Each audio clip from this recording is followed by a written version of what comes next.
Alright, what is up boys and girls, welcome back to another video. As always, thank you very much for joining me. I am Crypto Maximalist. Please do like, subscribe, leave a comment down below in the comment section and check out the description, sign up to all the bonuses there, loads of free goodies to get.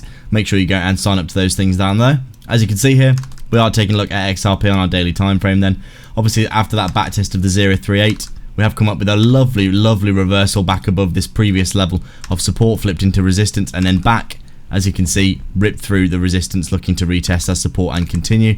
Right now we just bounced all the way up pretty much perfectly into the 050 Fibonacci at 61 cents for XRP. Still going sideways, pretty much been going sideways for the vast majority of this bear market. A little bit of upside, as you can see, slowly growing to the upside and accumulating, but quite a lot of chop in both directions for XRP doing this, just heading up and down. As you can see, we are still in our huge coiling motion that we are going to be seeing play out sooner or later. I could probably safely move this support level down now. As you can see, pretty comfortably bounced back above that, and you can see we've formed pretty much a new support trend line there.